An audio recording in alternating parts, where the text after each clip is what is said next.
listening to the IELTS podcast. Learn from tutors and ex-examiners who are masters of IELTS preparation.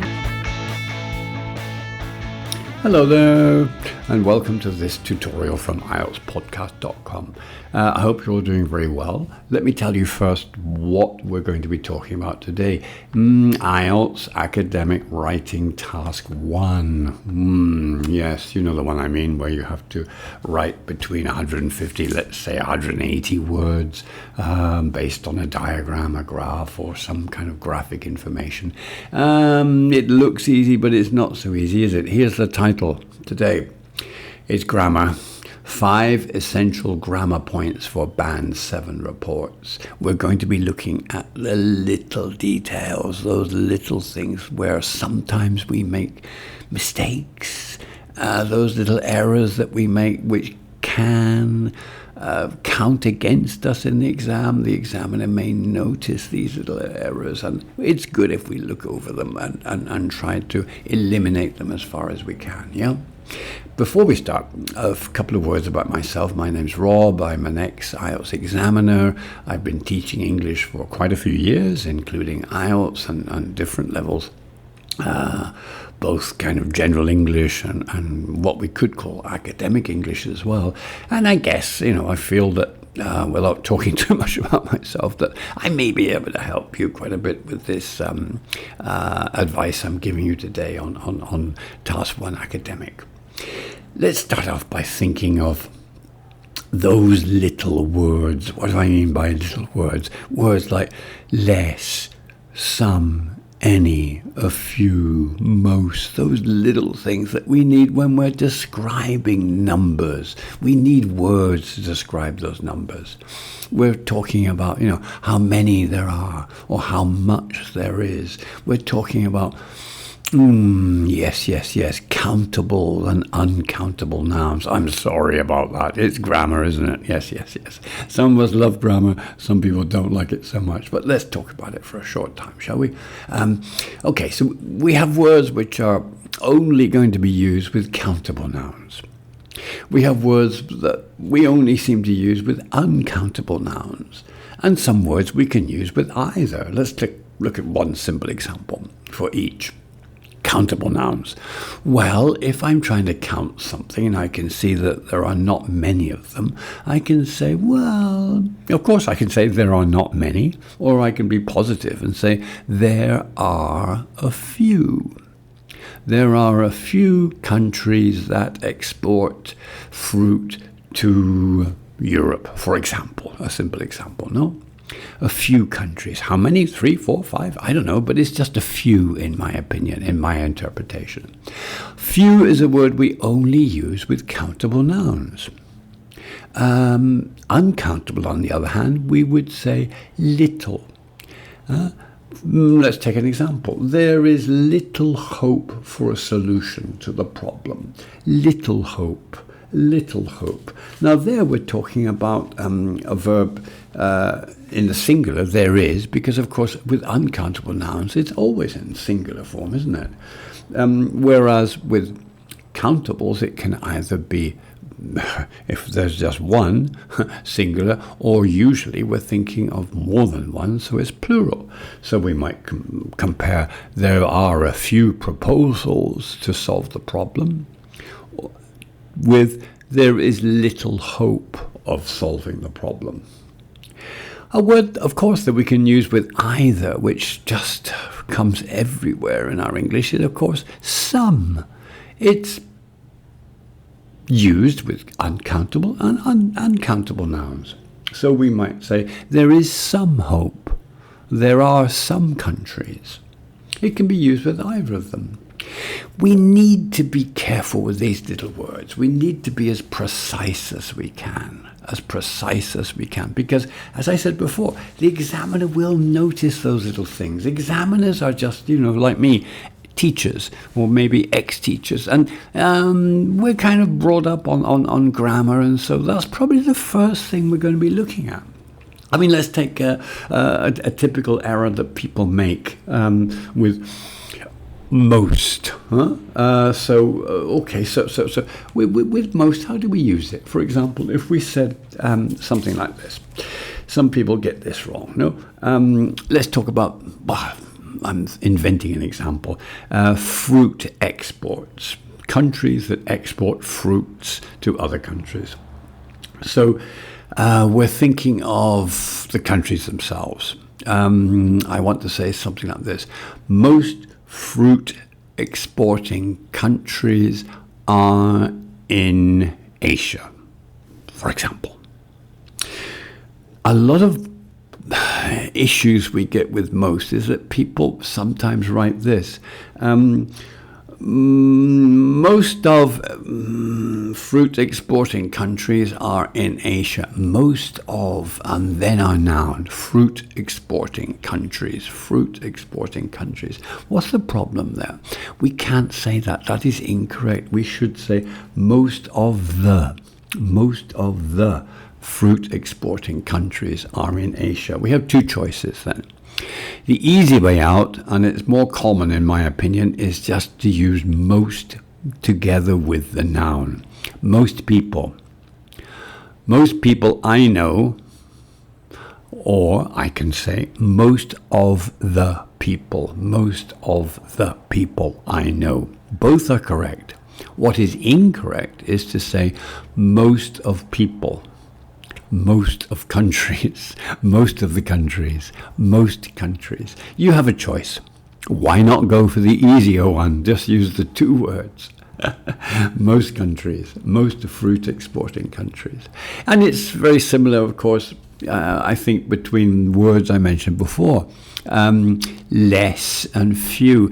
It's a confusion that many native speakers have these days because we use less a lot, and I think the word few or fewer, we're going to use it in IELTS writing and in a lot of academic writing, but in ordinary conversation, I think a lot of people don't use it as much as they used to. So if I wanted to compare things, remember in Task 1, comparisons are extremely important. I want to say, before there were 12 countries, now there are only 8 countries. So I should say there are fewer countries, the comparative fewer countries, because it's countable. I don't say there are less countries. I know, of course, that many people, native speakers, a lot of them will say that. But if you like, and I'm being, an old-fashioned teacher here, it is incorrect. We should say there are fewer countries. If I use less, it's with non-countable ones, uncountable nouns. For example, there is less fruit exported. If I'm taking fruit as a general concept of an uncountable noun. No, I'm not saying fruits. I'm saying fruit in general. Okay? So there is less, there are fewer, okay? And don't forget that most of the or most, never most of, without the. Let's go on to something else.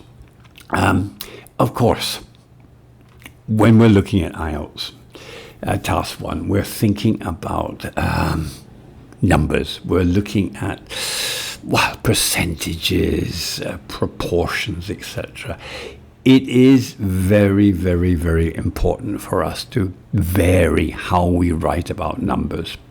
Imagine someone's giving you a talk and they're looking with you in a room or maybe on a Zoom call or something like that at a graph. Now, when people are looking at graphs, we're sharing information, and maybe the person giving the talk just wants to interpret the information, which is very obvious for you looking at it, into words.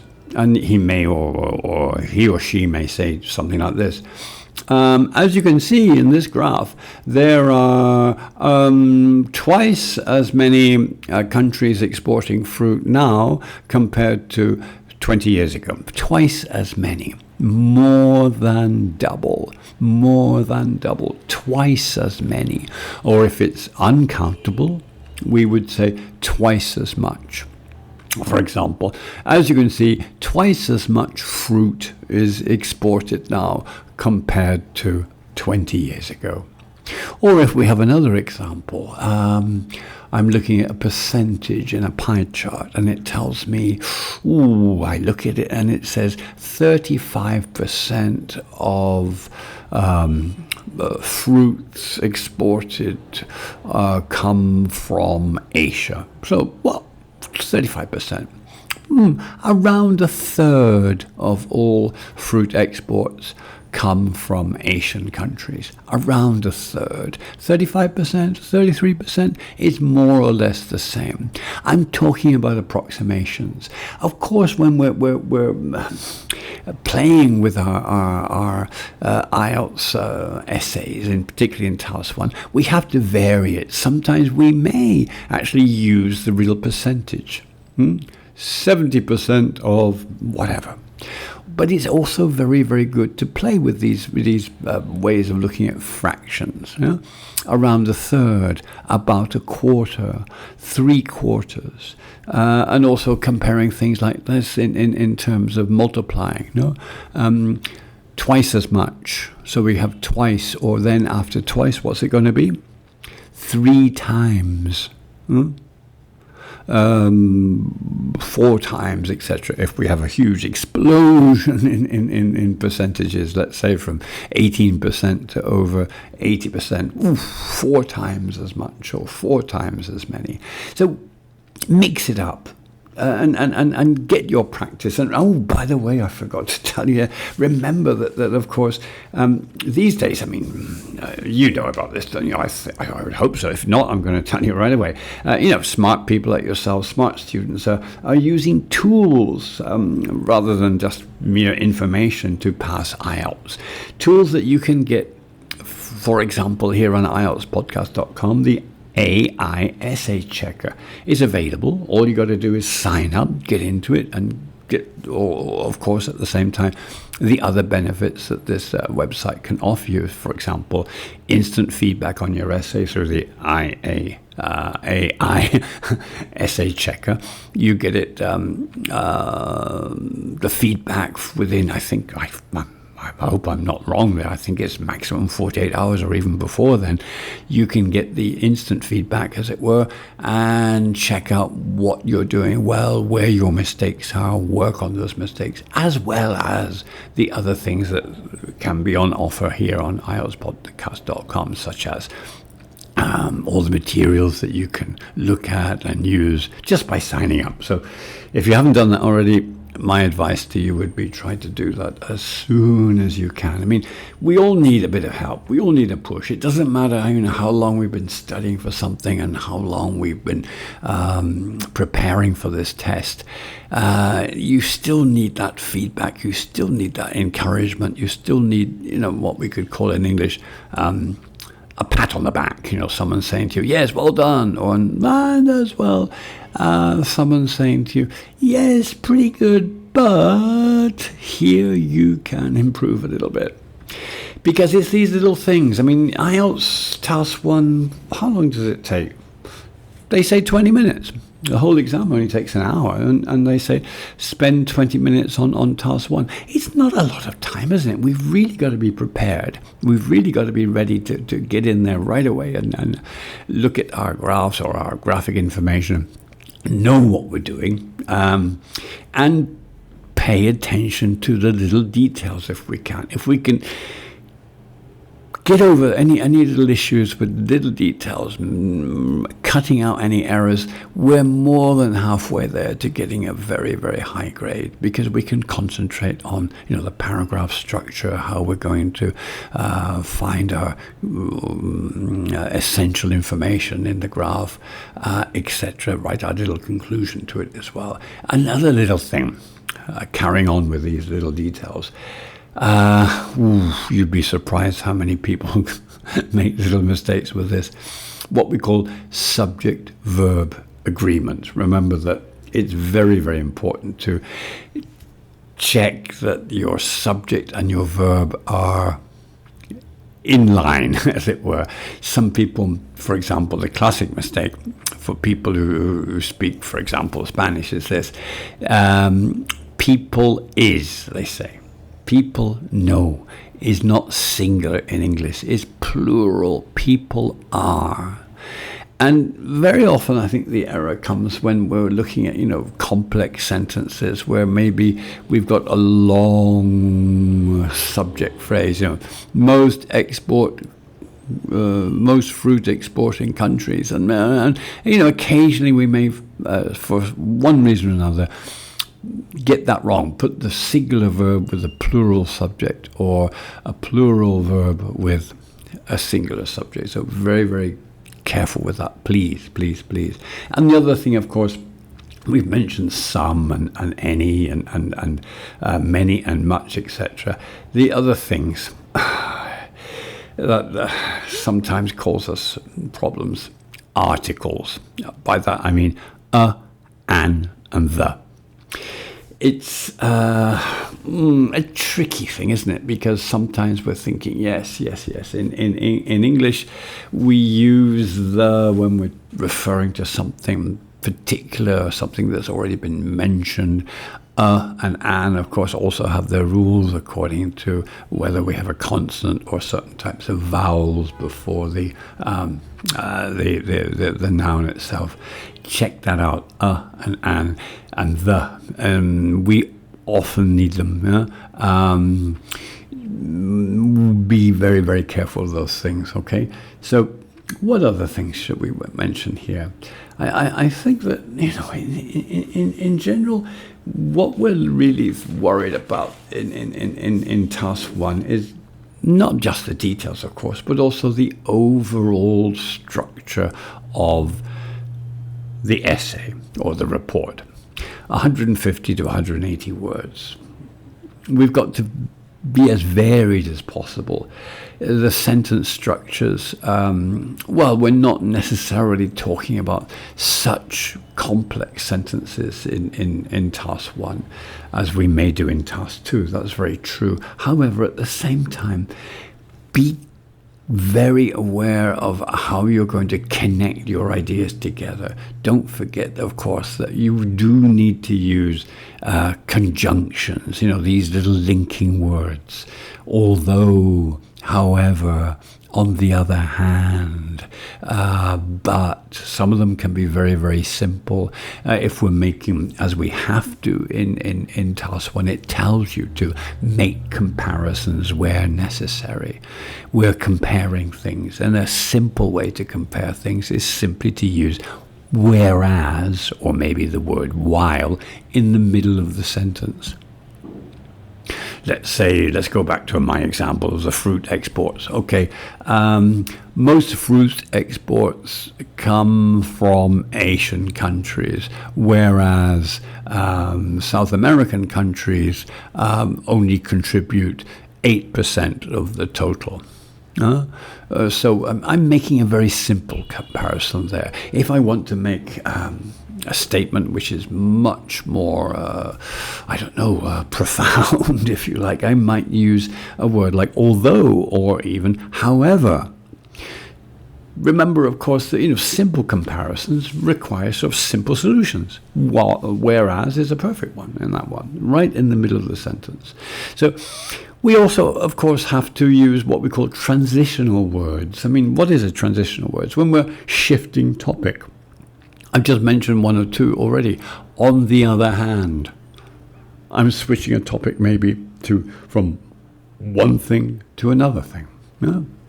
Or maybe adding more information, beginning a sentence with furthermore. And naturally enough, in our last little paragraph, I might, if I have time and I have space and I want to use this, in conclusion or overall, because remember in task 1, the key to it is to see the essential meaning of the information you're given. What does it really signify? What does it really mean? And you will get an awful lot of credit with the examiner if you include a word like overall or in general, because you're then going to explain what you see as the key information in that report that you're writing, okay? Okay, so what else do we have to say? Grammar.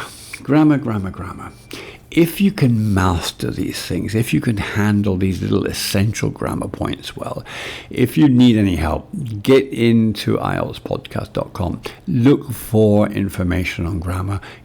Do please get into the IELTS essay checker, the AI essay checker. Look at that as well. Get your instant feedback. See if you're getting these things more or less right, or whether you're making any little mistakes. It's all available there. Oh, and one more thing. Please, it would be great to share, to know what you think about this. Share your opinions of whatever you may find on the website, as well as, these tutorials. This one, for example, give your review, positive, negative, or whatever. It would be great to hear from you. Share it with a friend, whatever, through whatever means you're listening to this, Spotify or whatever. Write your comments, give it your approval, or say where you think it could be improved or whatever. We'd be really, really happy to hear from you, because that's the only way that we can get better as well. Okay, so that's all for today. I'll be talking to you again soon, I hope, and keep moving, keep going with your IELTS preparation. Okay, bye-bye.